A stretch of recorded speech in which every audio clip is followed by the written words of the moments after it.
Doctor Jaishankar का 6 days long significant crucial visit to Russia आखिर क्या होने जा रहा है?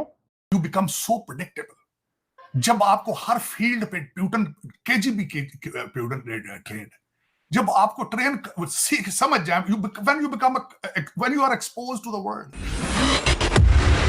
तो दोस्तों, इस वक्त की सबसे बड़ी खबर निकल कर सामने आ रही है कि हमारे विदेश मंत्री डॉक्टर एस जयशंकर साहब जी रसिया गए हुए हैं, जहां उनका ग्रैंड वेलकम हुआ है। दरअसल डॉक्टर एस जयशंकर साहब जी रूस के 5 दिन के दौरे पर हैं और भारत और रूस के मध्य करीबन 2 साल से एनुअल समिट नहीं हुई है। तो अब 2023 में भारत और रूस के मध्य व्यापार और डिफेंस को लेकर मीटिंग होगी। इसे देखकर पाकिस्तानी कहे हैं कि रूस, जो कि अमेरिका जैसे देश को भी इज्जत नहीं देता है, वह भारत को इतनी इज्जत क्यों दे रहा है, इसे दिखला गए हैं। तो इस टॉपिक पर पाकिस्तानी मीडिया का रिएक्शन देखते हैं।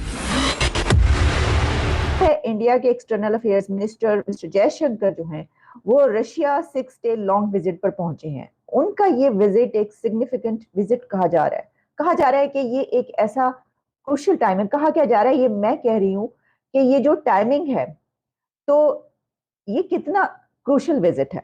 इसकी वजह ये है कि जब हम दुनिया पर नजर दौड़ाते हैं तो हमें पता चलता है कि क्या क्या कुछ हो रहा है। और ऐसे वक्त में इंडिया के एक्सटर्नल अफेयर्स मिनिस्टर अगर रशिया जाते हैं तो उसमें सिर्फ ये बात नहीं है कि वो बायलैटरल इश्यूज पर बात करेंगे, ट्रेड पर बात होगी, कनेक्टिविटी पे बात होगी, क्योंकि ये तो मैं आपको वो टॉपिक्स बता रही हूँ जिसके बारे में कहा जा रहा है कि हाँ ये बातें होंगी। जैसे कि ये कहा गया कि डॉक्टर जयशंकर की मुलाकात जो है वो जहाँ सरगेई लावरोव से होगी, वहीं पर और भी ऐसी वहाँ की हाई प्रोफाइल जो पर्सनालिटीज हैं उनसे भी मुलाकात होगी। लेकिन जो टॉपिक्स डिस्कस करने की बात की जा रही है कि जनाब दोनों कंट्रीज के बीच बायलैटरल इश्यूज पर बात होगी, ट्रेड पे बात होगी, कनेक्टिविटी पे बात होगी, और इसके अलावा यूनिलैटरल इश्यूज पर बात होगी, और इस वक्त जो दुनिया में जंगें हैं उसके पर बात होगी। यकीनन ये सब बातें होंगी।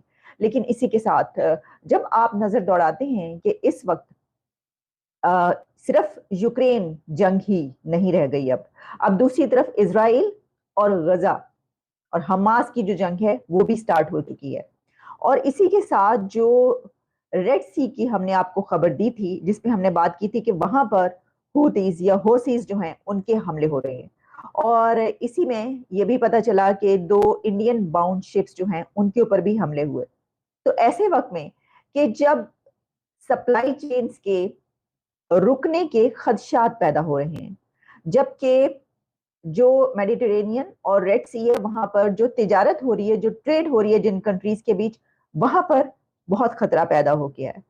तो उसी में हमें ये भी पता चलता है कि रशिया जो है वो भी इसमें बहुत हद तक इन्वॉल्व है। यानी इन्वॉल्व होने की वजह यह है कि उसकी ट्रेड भी, बहुत बड़ी ट्रेड इंडिया के साथ होती है उन्हीं रास्तों के जरिए। तो क्या सिर्फ बायलैटरल इश्यूज पर बात होगी? ऐसा नहीं हो सकता। एक तो सिनेरियो ये कि ये देखा जाएगा कि ये जो इस वक्त रेड सी में चल रहा है इसको कैसे रोका जा सकता है, क्योंकि इससे पहले हम आपको ये भी बता चुके हैं कि जो इंडिया है उसने इसके लिए काफी स्टेप्स लिए हैं, बल्कि उसके डिस्ट्रॉयर्स वहां पर पहुंच चुके हैं। काफी इस तरह की जो भी उसने वहां पर अपने भेजा है, अपना जितना भी वो समझता है कि उसकी नजर होनी चाहिए, और बहुत ही गहरी नजर से वो देख रहा है कि वहां पर क्या हो रहा है, वो तमाम इंतजाम जो हैं वो इंडिया ले चुका है पहले से। वो जाहिर है कि उन्होंने तो 2047 तक की मैपिंग की हुई है क्या करना है। तो आप क्या समझते हैं कि जो रेड सी में हो रहा है उस पे उन्होंने उसको रोकने के लिए जो है वो नहीं, काउंटर करने के लिए कुछ नहीं किया होगा? बिल्कुल किया हुआ है। सबसे पहले तो बताना चाहूंगा कि India has a wonderful team right now. Those are looking after the Indian interest. मैं उनको देख के अप्रिशिएट करता हूं।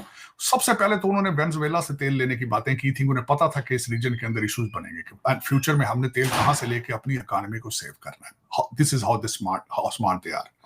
उसके बाद मैं यहां बताना चाहूंगा कि यमन के अंदर 20,000 इंडियन डायस्पोरा वहां पर मौजूद है।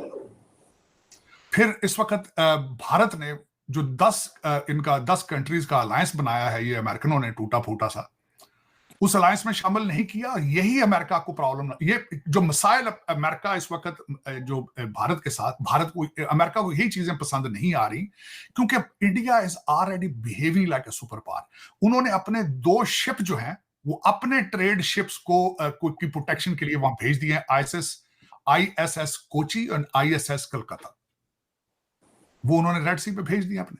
और तीसरी बात जो आपने खुद भी फरमाई है इस क्वेश्चन के अंदर ही, India enjoys a wonderful relationship with Iran. Chabahar की जो उन्होंने बंदरगाह, जो सी पोर्ट उन्होंने लीज की है, उसके बाद ईरान को हमेशा उन्होंने सपोर्ट किया है। मेरी नजर में अगर देखा जाए, मैं ईरान की स्टेटमेंट मैंने बिल्कुल पढ़ी है कि ईरान अपने उस आसपास पे अपने मसल फ्लेक्स कर रहा है, क्योंकि उन्होंने देख लिया है कि अमेरिका हूतियों से डर गया है, हमारे सामने तो वैसे ही लेट जाएगा, और लेट गया, अमेरिका लेट रहा है।